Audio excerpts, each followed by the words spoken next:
India തദ്ദേശീയമായി നിർമ്മിക്കുന്ന തേജസ് യുദ്ധവിമാനം ഇതിന് എൻജിൻ കിട്ടാത്തതുകൊണ്ടാണ് കൃത്യമായിട്ട് നമുക്ക് വിമാനങ്ങളുടെ പണി പൂർത്തിയാകാത്തതെന്ന് പറഞ്ഞിരുന്നു. ഇപ്പോൾ ഇത് കിട്ടിയെന്നും കേൾക്കുന്നു.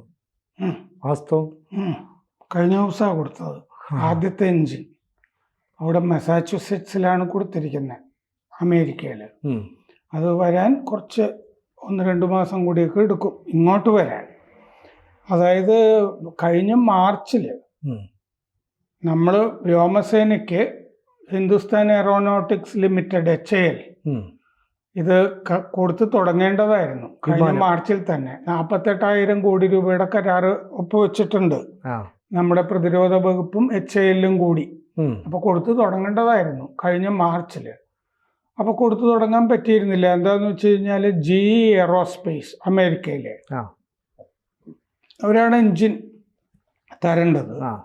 അപ്പോൾ അവർക്ക് എൻജിൻ തരുന്നതിൽ ഡിലേ വരുത്തി. വേറെയും കാരണങ്ങൾ ഉണ്ടാവും, പ്രധാനമായിട്ടും എൻജിൻ്റെതാണ്. അപ്പോൾ അതുകൊണ്ട് നമ്മുടെ വ്യോമസേനയ്ക്ക് ഈ തേജസ് തദ്ദേശീയമായി വികസിപ്പിച്ച തേജസ് MK-1A എന്ന് പറഞ്ഞാൽ ഇത് അപ്ഗ്രേഡ് ചെയ്തത്. മുമ്പത്തെ തേജസ്സിന് അവര് എൻജിൻ തന്നിട്ടുണ്ട്. അപ്പൊ എൻജിൻ ഡെലിവറി ചെയ്തു എന്ന് പറഞ്ഞിട്ട് അവരുടെ പത്രക്കുറിപ്പ് വന്നതിൻ്റെ അകത്ത് അവര് കോവിഡ് ഇതിനൊരു കാരണമായിരുന്നു എന്ന് പറഞ്ഞിട്ടുണ്ട്. വൈകാൻ കാരണം എന്ന് പറഞ്ഞിട്ടുണ്ട്. അപ്പോൾ ഇത് F404 എൻജിൻ ആണ് GE എയറോസ്പേസിൻ്റെ. അപ്പോൾ ആദ്യത്തെ 99F404 എൻജിൻ ആണ് HAL-ന് കൈമാറിയിരിക്കുന്നത്. ഇത് തേജസ് ലൈറ്റ് കോമ്പാക്ട് എയർക്രാഫ്റ്റ് പദ്ധതിയാണ് നമ്മുടെ ഇന്ത്യയുടെ.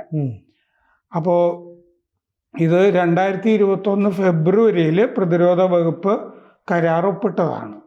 48,000 കോടി രൂപ HAL-ന് കൊടുക്കുന്നു. HAL തേജസ് ഡെവലപ്പ് ചെയ്തിട്ട് നമ്മുടെ സേനകൾക്ക് കൊടുക്കുന്നു, പ്രധാനമായിട്ടും വ്യോമസേനയ്ക്ക്.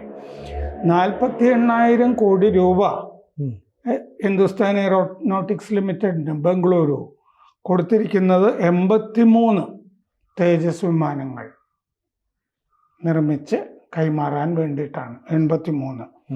2024 മാർച്ചിൽ ഇത് കൊടുത്തു തുടങ്ങേണ്ടതാണ് സേനയ്ക്ക്. കഴിഞ്ഞ കൊല്ലം മാർച്ചിൽ ഒരെണ്ണം പോലും ഇതുവരെ തേജസ് വിമാനം കൊടുത്തിട്ടില്ല. അതാണ് അവസ്ഥ. അപ്പോൾ അതിന് കാരണമായിട്ട് HAL പറഞ്ഞത് F404 IN-20 എൻജിനുകൾ GE എയറോസ്പേസിൽ നിന്ന് കിട്ടിയിട്ടില്ല, അതാണ് കാരണം എന്ന് പറഞ്ഞുകൊണ്ടിരുന്നു. ഇപ്പോൾ ചൊവ്വാഴ്ച കൈമാറിയിരിക്കുന്നത് ആദ്യത്തെ എൻജിൻ അത് മസാച്യുസെറ്റ്സിലെ നിർമ്മാണ കേന്ദ്രത്തിലാണ് കൈമാറിയിരിക്കുന്നത്. മസാച്യുസെറ്റ്സിലെ ലിൻ എന്ന് പറഞ്ഞ നിർമ്മാണ കേന്ദ്രത്തിലാണ് കൈമാറിയിരിക്കുന്നത്. ഇനി ഇന്ത്യ കൊണ്ടുവരണം. അടുത്ത മാസം ഏപ്രിൽ ആദ്യം ഇന്ത്യയിലെത്തും എന്നാണ് ഇപ്പോൾ കരുതുന്നത്. ഇത് വലിയ കാര്യപ്രാപ്തിയുള്ള എൻജിനാണെന്ന് തെളിയിച്ചിട്ടുള്ള എൻജിനാണിത്. ലോകത്ത് ആയിരക്കണക്കിന് ജെറ്റുകളിൽ, നമ്മുടെ ജെറ്റ് വിമാനമാണ് ഈ യുദ്ധവിമാനം, ആയിരക്കണക്കിന് ജെറ്റുകളിൽ ഈ GE എയറോസ്പേസിൻ്റെ എൻജിനുകൾ ആണ് ഫിറ്റ് ചെയ്തിരിക്കുന്നത്. അപ്പോൾ ചൊവ്വാഴ്ച കൊടുത്തു. ഇത് ഒരു നാഴികക്കല്ലാണ് എന്ന് അവർ തന്നെ പത്രക്കുറിപ്പിൽ എഴുതിയിട്ടുണ്ട്. HAL-ലുമായിട്ട് 40 കൊല്ലത്തെ ബന്ധം ഉണ്ട് എന്ന് GE എയറോസ്പേസ് ആ പത്രക്കുറിപ്പിൽ പറഞ്ഞിട്ടുണ്ട്. അടുത്ത ജനറേഷൻ അടുത്ത തലമുറ യുദ്ധവിമാനങ്ങളാണിത്. നമ്മുടെ വ്യോമസേനയുടെ എന്താ പറയുക, നടുനായകത്വം അല്ലേ, പ്രധാനപ്പെട്ട തൂൺ, നെടുന്തൂൺ എന്നൊക്കെ പറയാവുന്ന തരത്തിലുള്ള വിമാനമാണ് തേജസ് വിമാനം. അപ്പോൾ സിംഗിൾ എൻജിൻ വിമാനമാണ്, ഒറ്റ എൻജിനാണ് അതിലുണ്ടാകുന്നത്. വ്യോമസേനയ്ക്ക് ശരിയാക്കാനായിട്ടുള്ള എല്ലാ സംഭവങ്ങളും ഇതിൻ്റെ അകത്തുണ്ട്. GE-യും HAL-ഉം കൂടി നമ്മുടെ വ്യോമസേനയ്ക്ക് നന്നായിട്ട് പയറ്റാനുള്ള സംവിധാനങ്ങളൊക്കെ പല ആധുനിക കമ്പോണൻസും ഇതിലുണ്ട് എന്ന് പറഞ്ഞിട്ടുണ്ട്. 2008 തേജസ് ആദ്യത്തെ കന്നി പറക്കൽ നടത്തിയത്. 2008 അത് ആദ്യ തേജസ് രൂപം. അത് മാക് 1.1 വേഗം ഉണ്ടായിരുന്നു അന്ന്. 2016 തേജസ് ലൈറ്റ് കോമ്പാറ്റ് എയർക്രാഫ്റ്റ് LCAക്ക് 65 എഞ്ചിൻ കൊടുത്തിരുന്നു. 2016 65 എഞ്ചിൻ കൊടുത്തു എന്ന് പറയുമ്പോൾ പ്രേക്ഷകർക്ക് സംശയം വരും, പിന്നെ എന്താണ് ഒന്നും കൊടുത്തില്ല എന്നുള്ളത്. ഈ 65 എന്ന് പറയുന്നത് ഇപ്പോൾ ഉള്ള ഉണ്ടാക്കുന്ന 83 അപ്ഗ്രേഡഡ് നിർമ്മിക്കാൻ പോകുന്നതല്ല, നേരത്തെ ഉണ്ടാക്കിയ ആദ്യത്തെ രൂപത്തിലുള്ള തേജസ്. അതിൻ്റെ 65 2016 അത് കൊടുത്ത് തീർത്തിരുന്നു. 65 കൂടുതൽ കൂടുതൽ ഓർഡറുകൾ ഇവർക്ക് ഈ എഞ്ചിനുകൾക്ക് ഉണ്ടായിരുന്നില്ല എന്നാണ് GE എയറോസ്പേസ് പറയുന്നത്.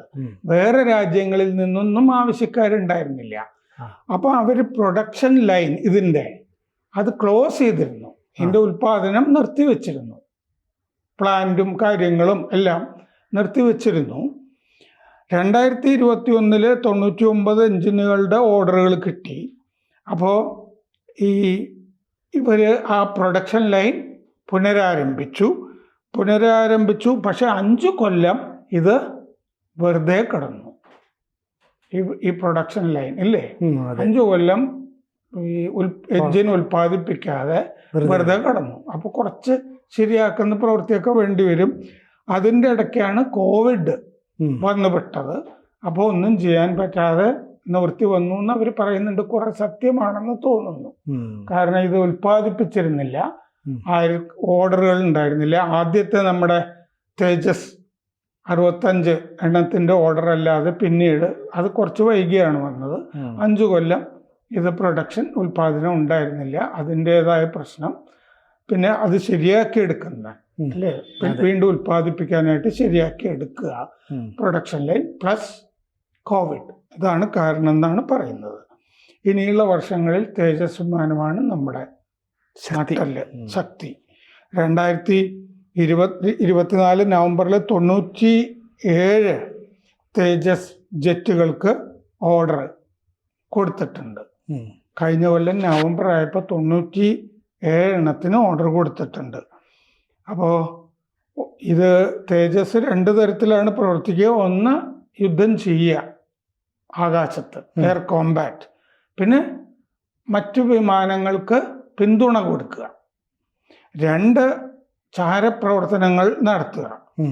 പിന്നെ ഈ കപ്പലുകളെ ആക്രമിച്ച് മുക്കുക, ബോംബൊക്കെ അറ്റാക്ക് ചെയ്യുക, ബോംബൊക്കെ വർഷിച്ച് തകർത്ത് കളയുക.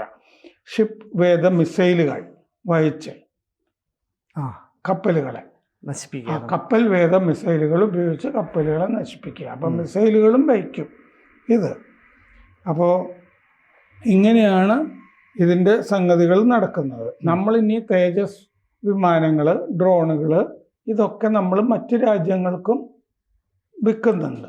അപ്പോൾ കൂടുതൽ എഞ്ചിനുകൾ ഇനി ആവശ്യമായിട്ട് വരും. ഇതൊരു നിരന്തര പ്രക്രിയയായിട്ട് തുടരും. ഇതാണ് തേജസ് വളരെ കെൽപ്പുള്ളൊരു വിമാനമാണെന്നുള്ളത് തെളിയിച്ചതാണ്. സാർ, ഇപ്പോൾ ഈ ജനറൽ ഇലക്ട്രിക് എന്ന് പറയുന്ന അമേരിക്കൻ കമ്പനി എന്തുകൊണ്ടാണ് നമുക്ക് എഞ്ചിൻ തരാത്തതെന്ന് ചോദിച്ചപ്പോൾ അന്ന് ജോ ബൈഡൻ ഭരണകൂടം ഇത്ര നല്ല ബന്ധം ഇന്ത്യയുമായിട്ട് പുലർത്തിയിരുന്നില്ല. കുറച്ച് വൈകിപ്പിച്ചോട്ടെ എന്ന് കരുതി. മാത്രമല്ല, അമേരിക്കയ്ക്ക് താല്പര്യമുള്ള മറ്റൊരു രാജ്യവുമായി ചേർന്ന്, ഇപ്പോൾ കൊറിയയുമായി ചേർന്നിട്ട് അത്തരത്തിലുള്ള വിമാനങ്ങൾ നിർമ്മിക്കുന്നു, അതിനും എഞ്ചിൻ ഉപയോഗിക്കുന്നു എന്നൊക്കെ പറഞ്ഞ് അന്ന് കേട്ടിരുന്നു. ഇപ്പം ട്രംപ് വന്നുകൊണ്ടാണോ പെട്ടെന്ന് ഇങ്ങനെ ഒരു നീക്കം വന്നത്? അങ്ങനെ ആകാനാണ് സാധ്യത. കാരണം ഇത് നമ്മൾ മുമ്പും ചിലപ്പോൾ ചർച്ച ചെയ്തിട്ടുണ്ടാവും അല്ലേ, ഒരു തവണയെങ്കിലും. ഈ എഞ്ചിൻ എന്തുകൊണ്ട് വരുന്നില്ല എന്നുള്ളൊരു വിഷയം നമ്മൾ ചർച്ച ചെയ്തിരുന്നതാണ്. അപ്പൊ ഇപ്പൊ ഈ പറഞ്ഞ കാരണങ്ങളൊന്നും അല്ല അന്ന് കേട്ടുകൊണ്ടിരുന്നത്. മാത്രമല്ല, നമ്മുടെ ചില പഴയ എയർ മാർഷൽമാരും ഒക്കെ ഈ ഡിഫൻസ് ജേർണലുകളൊക്കെ എഴുതി ഞാൻ കണ്ടിട്ടുണ്ട്. അങ്ങനെയാണെങ്കിൽ ഈ GE നമ്മളിനി ഡിപ്പെൻഡ് ചെയ്യേണ്ടതില്ല, നമുക്ക് വേറെ വഴി നോക്കാം. ഈ കമ്പനിയെ ഇനി നമ്പാൻ പറ്റില്ല, വേറെ വഴിയൊക്കെ നമുക്ക് നോക്കാം, വേറെ വിമാനങ്ങൾ നമുക്ക് വാങ്ങിക്കാം എന്നുള്ള തിയറി പോലും ഞാൻ വായിച്ചിട്ടുണ്ട്. ഫ്രാൻസിൽ നിന്നൊക്കെ റഫാൽ പോലുള്ള വിമാനങ്ങളൊക്കെ വാങ്ങിച്ച്. അത് കാരണം പറഞ്ഞത് എന്താന്ന് വെച്ച് കഴിഞ്ഞാല് നമ്മുടെ വ്യോമസേനയ്ക്ക് ഷോർട്ടേജ് ഉണ്ട്. സ്ക്വാഡ്രണുകളുടെ എണ്ണത്തിൽ കുറവുണ്ടായി അല്ലേ? സ്ക്വാഡ്രണുകളുടെ എണ്ണത്തിൽ ഇപ്പം ഞാൻ ആ നമ്പർ ഓർക്കുന്നില്ല. പക്ഷേ ഈ പറഞ്ഞ പോലെ വലിയ കുറവുണ്ട് എന്ന് പറഞ്ഞിട്ട് ശരിക്കും ഒരു നിലവിളി പോലെ ഒരു പഴയ എയർ മാർഷലിൻ്റെ ലേഖനം ഞാൻ വായിച്ചിരുന്നു. അപ്പോൾ വല്ലാത്ത കുറവ് ആ കാര്യത്തിൽ വന്നിട്ടുണ്ട് എന്നുള്ള കാര്യങ്ങൾ വന്നിരുന്നു. ഈ പറഞ്ഞ പോലെ ബൈഡന് ആ വക കാര്യങ്ങളിൽ താല്പര്യം ഉണ്ടായിരുന്നിരിക്കില്ല എന്നും കരുതാം. എന്തായാലും ട്രംപ് വന്നു കഴിഞ്ഞപ്പോൾ ചോദ്യം ഉണ്ടാകുമല്ലോ. അതെ, ചോദ്യം ഉണ്ടാകും. എന്തായാലും ഇപ്പോൾ HAL പെട്ടെന്ന് തന്നെ നടപടിക്രമങ്ങൾ പൂർത്തിയാക്കി ഈ പുതിയ യുദ്ധവിമാനത്തിന്റെ നിർമ്മാണം പൂർത്തീകരിക്കുമെന്ന് പ്രതീക്ഷിക്കാം അല്ലേ? ഇനിയിപ്പോൾ ആ സ്ക്വാഡ്രന് വേണ്ട ഓരോരോ വിമാനങ്ങളായിട്ട് HAL ഈ സപ്ലൈ തുടങ്ങിയതാണല്ലോ. ഇനിയിപ്പോൾ ഏപ്രിൽ ആദ്യം ഈ എഞ്ചിൻ ഇവിടെ വരും. അതെ. കൂടുതൽ വാർത്തകളും വിശേഷങ്ങളും നിങ്ങളിലേക്ക് എത്താൻ ABC മലയാളം സബ്സ്ക്രൈബ് ചെയ്യുക, ബെൽബട്ടനും അമർത്തുക.